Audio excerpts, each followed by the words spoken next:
नमस्कार। दोपहर 1 बजे की खबर में आप सभी का स्वागत है। मैं हूं नीलू और सबसे पहले बात पंचायत चुनाव की ही तो मैनपुरी से खबर है, जहां पर बीजेपी नेताओं ने हंगामा खड़ा कर दिया है। वार्ड नंबर 28 के नतीजों को लेकर यह हंगामा हुआ है। सपा विधायक राजकुमार यादव की पत्नी यहां से जीती थी। काउंटिंग के दौरान पीछे रहने के बाद अचानक जीती। हंगामे के बाद डीएम ने रिकाउंटिंग का फैसला लिया है। तो बीजेपी के प्रत्याशियों की तरफ से यहां पर हंगामा हुआ है। बातचीत करने के लिए आशुतोष हमारे साथ जुड़ गए। आशुतोष, क्या है पूरा मामला? मामला ये है कि कल सोशल मीडिया पर एक मैसेज वायरल हुआ था कि सपा विधायक की पत्नी काउंटिंग में पीछे चल रही है और आखिरकार चुनाव वो हार गई हैं। खुद उनके बेटे ने सोशल मीडिया पर इस बात हार की स्वीकार की थी। उसके बाद तमाम समाचार पत्र और टीवी चैनलों पर ये खबर प्रसारित हुई। अब जाकर देर रात शाम होते होते जब ये खबर आई कि जो विधायक हैं उनकी पत्नी चुनाव जीत गई हैं, फिर ये एक मैसेज वायरल हुआ। उसके बाद से भाजपाई आक्रोशित हो गए और वो कलेक्ट्रेट पहुंच गए और उन्होंने जाकर हंगामा खड़ा कर दिया। प्रशासन पर तमाम तरीके के प्रश्न चिन्ह खड़े हुए। तो ये भाजपा जिलाध्यक्ष प्रदीप चौहान ने ये कहा कि कहीं न कहीं गड़बड़ी है। अगर जीते हुए प्रत्याशी को हराया जाता है और हराए हुए को जिताया जाता है तो ये लोकतंत्र की हत्या है।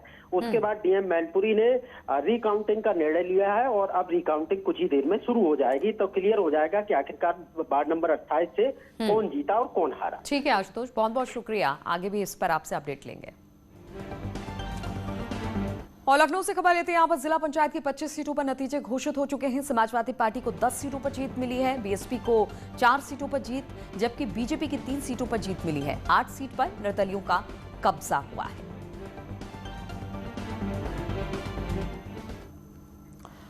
और अब बात करते हैं कानपुर की, जहां पर फायरिंग हुआ है, पथराव हुआ है। चुनावी रंजिश में यह फायरिंग और पथराव बताया जा रहा है। पूर्व प्रधान और उसके साथियों पर यह आरोप लगा है। फायरिंग और पथराव में 6 लोग घायल हुए हैं।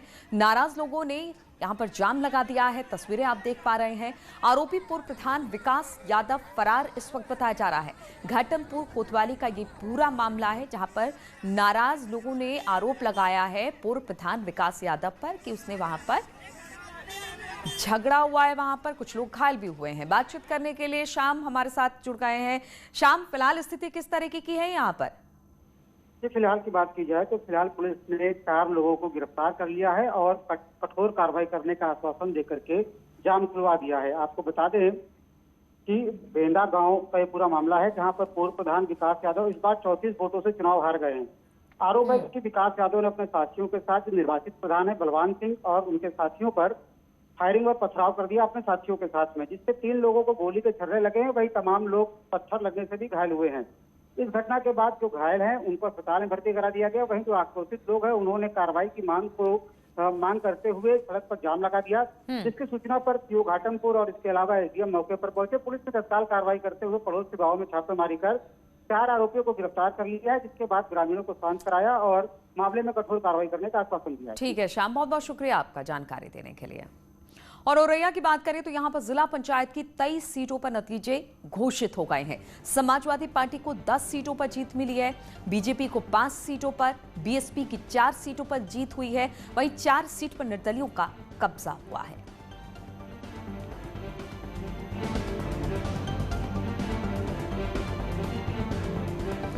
और कानपुर देहात में जिला पंचायत की 23 सीटों पर नतीजा घोषित हो गया है। समाजवादी पार्टी को 12 सीटों पर जीत दर्ज हुई है, बीजेपी को 4 सीटें हासिल हुई हैं, बीएसपी की 7 सीट झोली में उसके आई है। 9 सीट पर निर्दलियों का कब्जा बताया जा रहा है।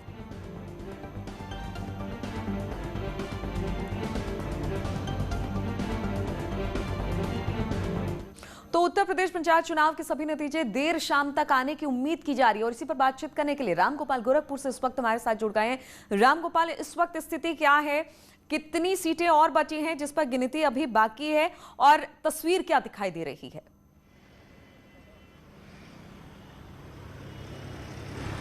बिल्कुल, अगर हम गोरखपुर की बात करें तो यहाँ पे लगभग जो गिनती है जिला पंचायत सदस्य की वो पूरी कर ली गई है। अब जो कागजी कार्रवाई है वो अभी तक जारी है और ये उम्मीद की जा रही है कि अब से कुछ ही देर बाद जो है इसको घोषित कर दिया जाएगा। अगर हम सीट वाइज आंकड़ों की बात करें तो गोरखपुर में बीजेपी जो दावा कर रही है उसके अनुसार उसके पास करीब 28 सीटें हैं। वहीं समाजवादी पार्टी भी 19 सीटों पे जीत का दावा कर रही है, बसपा 4 सीटों पे जीत का दावा कर रही है, निषाद पार्टी 2 सीटों पे जीत का दावा कर रही है और वहीं निर्दल भी बड़ी संख्या में जो है वो सीट जीत कर आए हैं।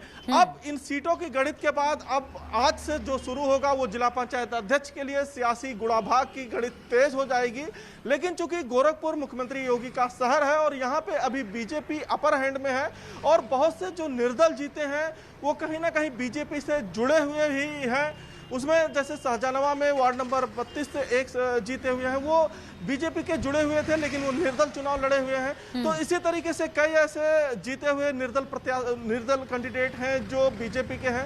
तो कुल मिलाकर गोरखपुर में बीजेपी को अपर हैंड है। लेकिन अगर हम गोरखपुर और बस्ती मंडल की बात करें तो यहाँ पे जो है अगर गोरखपुर में बीजेपी का थोड़ा दबदबा दिखा तो वहीं पे बस्ती मंडल में सपा का पूरा दबदबा रहा है। जी, तो कहा जा सकता है कि देर शाम तक पूरी तरह से जो सीन है बिल्कुल क्लियर हो जाएगी कि किसका दबदबा है, पंचायत अध्यक्ष कौन होने वाला है। रामगोपाल,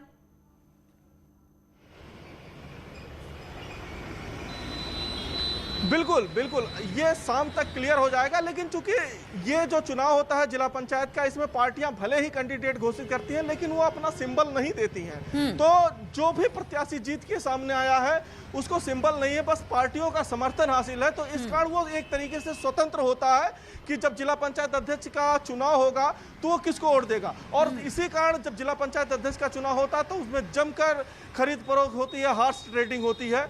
और अमूमन ये अभी तक होता आया है कि जिसकी सत्ता होती है वो पक्ष हमेशा भारी रहता है। तो इस तरीके से अभी तो ये कहना मुश्किल है कि कौन भारी रहेगा जिला पंचायत अध्यक्ष के लिए। लेकिन अभी मिला के अगर गोरखपुर मंडल में बात करें तो बीजेपी कहीं ना कहीं अपर हैंड पे दिखाई दे रही है। चलिए ठीक है रामगोपाल, बहुत बहुत शुक्रिया आपका। तो अब जोड़ तोड़ की स्थिति शुरू हो जाएगी और उसके बाद ही स्थिति पूरी तरह से साफ हो पाएगी। शामली की बात करें, यहाँ पर जिला पंचायत की 19 सीटों पर नतीजे घोषित हो गए हैं। आरएलडी को 5 सीटें मिली हैं, बीजेपी को 4 सीटों पर उसने जीत दर्ज की है, एसपी को 2 सीटें यहाँ से मिली है, जबकि 8 सीट पर निर्दलियों का कब्जा रहा है। एटा की भी आपको खबर बताते चले, यहां पर जिला पंचायत की 30 सीटों पर नतीजे घोषित हो गए हैं। एसपी को 15 सीटों पर जीत हासिल हुई है, बीजेपी को 4 सीट पर जीत हासिल हुई है, बीएसपी और पीएसपी को 1-1 सीट मिली है। यहां पर 9 सीटों पर निर्दलियों का कब्जा रहा है।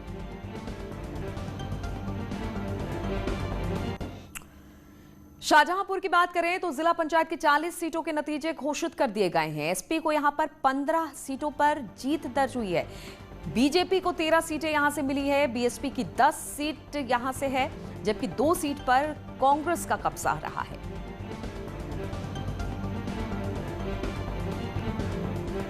तो यहां की अगर बात की जाए तो यहां पर हम आपको बता दें कि एसपी को 15 सीटों पर, जबकि शाहजहांपुर में अगर बीजेपी की बात की जाए तो उसे भी अच्छी खासी सीटें यानी 13 सीट पर जीत दर्ज हुई है।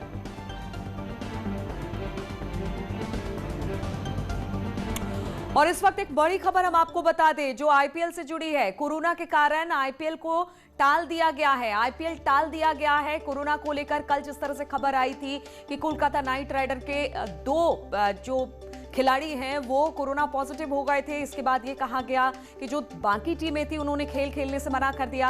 अब कोरोना के कारण आईपीएल को टाल दिया गया है। तो बड़ी खबर हम आपको बता दें, कोरोना के कारण आईपीएल टल गया है। कोरोना को लेकर पहले भी कहा यह जा रहा था कि इस बीच आईपीएल के मैच कैसे करवाए जा रहे हैं। आईपीएल लगातार विवादों में था और इसके बाद जब एक टीम के कुछ खिलाड़ी कोरोना पॉजिटिव हो गए तो बाकी टीमों ने मैच खेलने से मना कर दिया। और अब ये खबर आ रही है कि कोरोना को लेकर आईपीएल को टाल दिया गया है, रद्द कर दिया गया है। तो अगले आदेश तक सभी जो मैच होने थे उसे रद्द कर दिया गया। कई टीम के खिलाड़ी कोरोना संक्रमित हो गए हैं और यही वजह रही है कि अब अगले आदेश तक सभी जो मैचें होनी थी बाकी टीम के साथ उसे रद्द कर दिया गया है। तो कोरोना के कारण आईपीएल को टाल दिया गया है। फिलहाल आगे किस तरह से अब मैच होगा ये अगले आदेश के बाद ही पता चल पाएगा। लेकिन अभी जो फिलहाल आदेश आया है इस बीच में जो भी मैचेस होने थे वो सभी रद्द कर दिए गए हैं क्योंकि कई टीमों के खिलाड़ी कोरोना संक्रमित हो गए हैं और ऐसे में स्थिति भयावह भी हो सकती है। बातचीत करने के लिए सुशील पांडे इस वक्त हमारे साथ जुड़ गए हैं। सुशील, क्या खबर इसको लेकर, क्योंकि लगातार ये कहा जा रहा था कि कोरोना के बीच में आईपीएल का मैच करवाना ही अपने आप में बड़ी बात है और ऐसे में इस मैच को टाल देना चाहिए। अब जब बहुत सारी टीमों के खिलाड़ी संक्रमित हो गए हैं तो अब जाकर यह फैसला लिया गया। जी बिल्कुल, साफ तौर से कहीं ना कहीं एक बड़ा फैसला फिलहाल लिया गया है, लेकिन ये फैसला पहले लेना चाहिए था। हालांकि आईपीएल के जो संयोजक की तरफ से यानी कि राजीव शुक्ला जो फिलहाल बीसीसीआई में मेंबर भी हैं, उनकी तरफ से ये फिलहाल कहा गया है कि अभी अगले आदेश तक आईपीएल नहीं खेला जाएगा, यानी कि एक हफ्ते के लिए फिलहाल आईपीएल सस्पेंड किया गया है। एक हफ्ते तक कोई मैच नहीं होगा। देखना बेहद अहम होगा कि जिस तरह आईपीएल में तमाम जो खिलाड़ी कोरोना संक्रमित हो रहे हैं, अगर ये संक्रमण की स्थिति और टीम के जो खिलाड़ी हैं उनमें देखी जाती है तो निश्चित रूप से इस बार का सीजन होना बहुत मुश्किल है। लेकिन अभी फिलहाल एक हफ्ते के लिए एक फैसला लिया गया है कि आईपीएल जो मैच है वो नहीं खेला जाएगा। जी, यानी कि कोरोना की स्थिति को देखते हुए ही ये कहा जा सकता है कि आगे मैच होंगे। अगर स्थिति इसी तरह से बनी रहती है तो कहा जा सकता है सुशील की पूरी तरह से रद्द हो जाएगा। आईपीएल के आगे आने वाले जो तमाम मैचेस थे उसे खत्म कर दिया जाएगा, रद्द कर दिया जाएगा।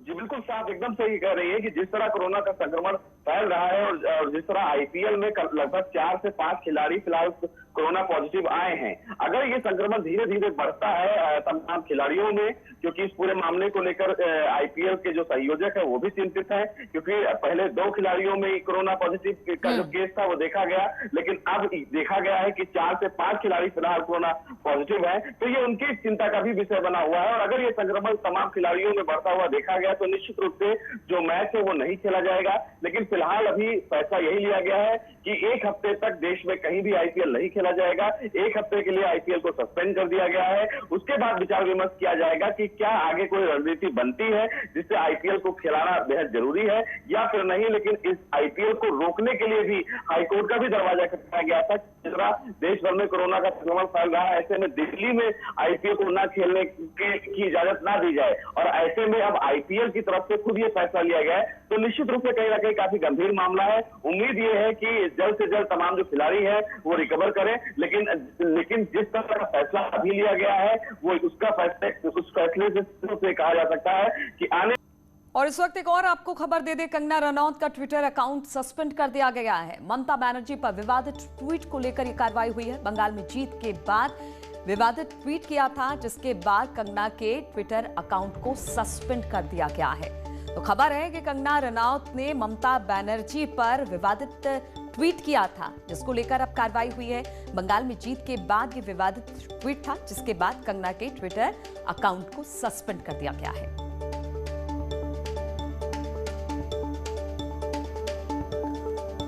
तो कंगना के ट्विटर अकाउंट को सस्पेंड किया गया है। बंगाल में जिस तरह से ममता की जीत हुई थी उस पर एक विवादित टिप्पणी उसने पोस्ट की थी कंगना रनौत ने ट्विटर पर, जिसके बाद कार्रवाई हुई है और कंगना के ट्विटर अकाउंट को सस्पेंड कर दिया गया है।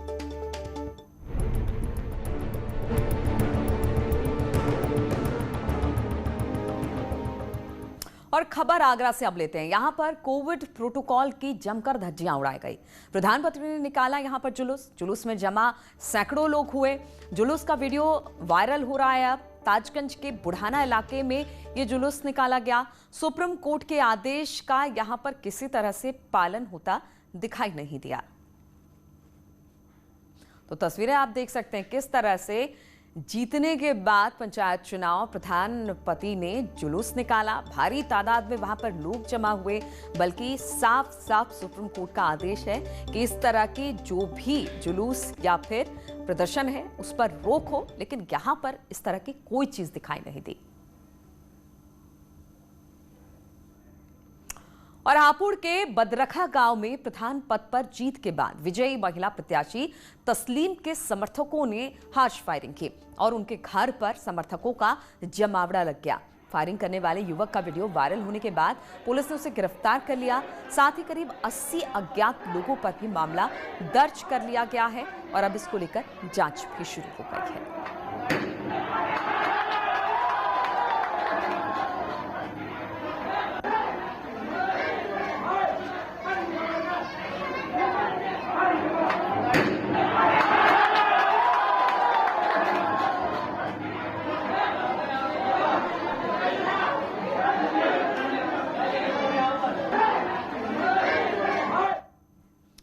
और कोरोना की तेज रफ्तार को देखते हुए कोर्ट ने आदेश दिया था कि जीत के बाद जुलूस नहीं निकाला जाए, लेकिन लोग हैं कि मानने को तैयार नहीं। पंचायत चुनाव में जीत के बाद कई शहरों में ऐसी तस्वीरें देखने को मिली जो डरा रही हैं। लोग जुलूस निकाल रहे हैं, शहर शहर कोरोना का कहर देखने को मिल रहा है, लेकिन लोग समझने का प्रयास ही नहीं कर रहे हैं। हम आपको लखनऊ, जालौन और ललितपुर की तस्वीरें दिखा रहे हैं जहां पर जीत के बाद जुलूस निकाला गया।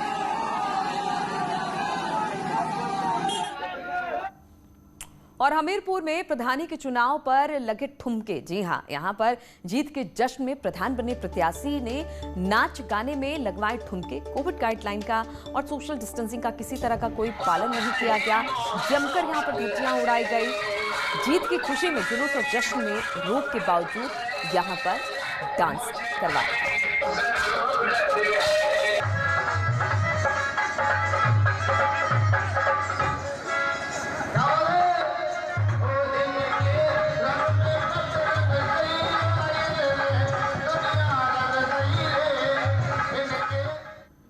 वही हम आपको 3 और तस्वीरें दिखा रहे हैं। मतगणना स्थल पर भी लोगों की लापरवाही यहां पर दिखी है। कई शहरों में लोगों की भीड़ भी देखने को मिली है। सोशल डिस्टेंसिंग का यहां पर पालन नहीं हो रहा है। तस्वीरें हम आपको 3 इस वक्त दिखा रही हैं। गोरखपुर, बाराबंकी, फैजाबाद।